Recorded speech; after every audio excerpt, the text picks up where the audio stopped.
pemberhentian dan pengangkatan Panglima TNI. Tentunya ini berdasarkan Undang-Undang Nomor 34 Tahun 2004 ya. Itu saja kegiatan hari ini. Tentunya sebagai Panglima TNI yang baru, saya akan melanjutkan program-program yang sudah dilakukan oleh Panglima TNI sebelumnya. Dan juga tentunya saya akan mengaplikasikan, merealisasikan visi misi saya waktu saya fit and proper, yaitu buat TNI yang profesional. Profesional di sini tentunya TNI harus well organized. Jadi organisasi sekarang berbeda dengan organisasi mungkin 5-10 tahun ke belakang. Jadi kita akan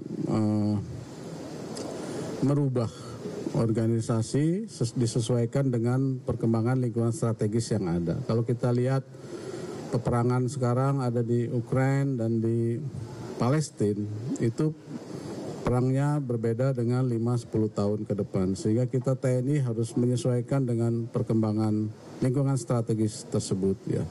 Itu well organized, kemudian well trained, tentunya untuk menjadikan TNI yang profesional harus dilatih, ya kan? Dilatih, well equipped dan diperlengkapi dengan baik. Bagaimana itu perlengkapan untuk perang di hutan, bagaimana perlengkapan untuk perang di laut, di udara dan sebagainya. Kita akan mengikuti perkembangan lingkungan strategis yang ada. Tentunya saya juga akan menggandeng industri pertahanan yang ada di dalam negeri. Kita sudah punya Pindad, senjata kita untuk modelnya hampir sama lah dengan seperti yang digunakan US Army, itu M4. Kita sudah punya jenisnya SS2 V5, sekarang sudah digunakan oleh Kopassus. Kemudian juga dulu kita Kopassus menggunakan Six Shower. Kita juga sekarang sudah bisa Pindad membuat seperti modelnya seperti Six Shower itu, namanya J2 Elite itu ya, G2 Elite ya. Jadi saya akan menggandeng in-hand yang ada. Dan tentang drone, ke depan juga saya akan mengorganisasi pasukan drone. PT LEN sudah bisa membuat drone tersebut dan sebagainya. PT PAL kelautan juga sudah bisa, PT DI tentang Harwat, mungkin helikopter Bell kita sudah bisa juga di PT DI ya. Jadi kita semaksimal mungkin kita bisa menggunakan in-hand buatan Indonesia. Tentunya tidak 100% karena ada beberapa spare part yang masih dibuat oleh negara lain. Seperti contohnya cutlery, kalau kita membuat bodinya kita bisa, tetapi turretnya itu kita masih menggunakan dari Belgia ya, turretnya itu. Negara-negara lain juga saya lihat di Turki dia menggunakan turretnya dari Belgia. Itu saja rekan-rekan. Terima kasih. Pak, menjelang pemilu ini Pak, bagaimana dengan netralitas TNI? Ya, setiap saya doorstop selalu itu yang ditanyakan. Tolong dicatat. Jadi tentang netralitas TNI itu sudah ada undang-undangnya. Yang pertama Undang-Undang Nomor 34 Tahun 2004. Jadi TNI yang aktif tidak boleh berpolitik praktis. Kemudian ada Undang-Undang Nomor 7 Tahun 2017, apabila berpolitik praktis itu akan ada sanksi. Sanksinya sanksi pidana ataupun teguran dari komandan satuannya. Ya. Itu maksimal kalau penjara itu 1 tahun dan denda 12 juta rupiah. Itu sesuai undang-undang ya.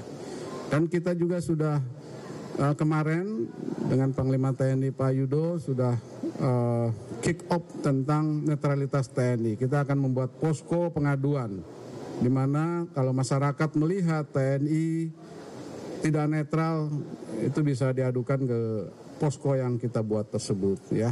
Kemudian seluruh prajurit juga sudah kita berikan buku saku, khususnya di Angkatan Darat.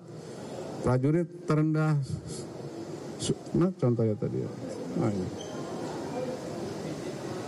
Jadi kita sudah membuat buku saku itu buku yang bisa dimasukin ke saku, sehingga bisa dibawa kemana-mana ini. Ini isinya jelas, apa yang harus dilakukan, apa yang tidak boleh dilakukan, sesuai undang-undang. Dan dia kalau melakukan sesuatu pelanggaran, tadi kan sudah saya sampaikan bahwa dia bisa dipidana ataupun teguran dari satuan, komandan satuannya. Ya.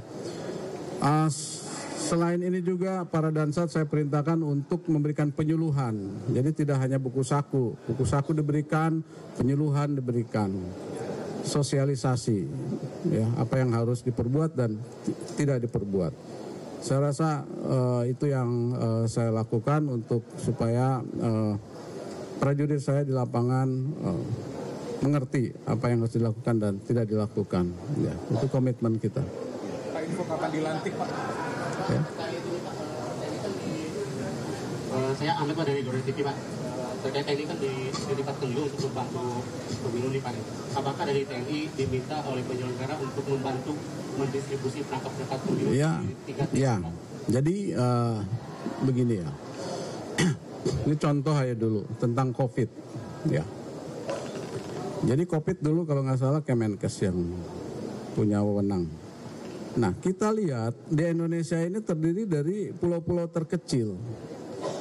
Dulu sempat lah mungkin para insan media ada contoh dulu ya, dulu mengirimkan vaksin terus pecah dan sebagainya. Akhirnya kita TNI diperbantukan untuk mendistribusikan karena kita punya LCR, punya kapal kecil, kapal besar juga, sehingga distribusi sesuai dengan waktu yang ditentukan. Demikian juga dengan ini. Ya, nanti juga kita akan membantu pendistribusian logistik untuk pemilu tersebut ke daerah-daerah terpencil. Ya, kita sekarang musim hujan pasti kendala alamnya sangat ini, mungkin lautnya juga. Ya nanti kita semaksimal mungkin kita akan bantu dari proses pendistribusian logistik pemilu sampai pencoblosan. Nanti kita akan bekerja sama, tidak hanya TNI, di situ ada Polri, ada Bawaslu, KPU yang ada di daerah. Tokoh agama, tokoh masyarakat kita libatkan, ya. Itu untuk pelibatan TNI di situ. Dan kita juga sudah melaksanakan deklarasi pemilu damai. Semua Kapolda, Kodam dengan Polda, dengan semua elemen masyarakat, ketua partai politik di wilayah, LSM dan sebagainya. Jadi kita sudah membuat upaya-upaya agar pemilu bisa terselenggara sesuai waktu dan damai dan aman. Ya, kita sudah melangkah ke situ.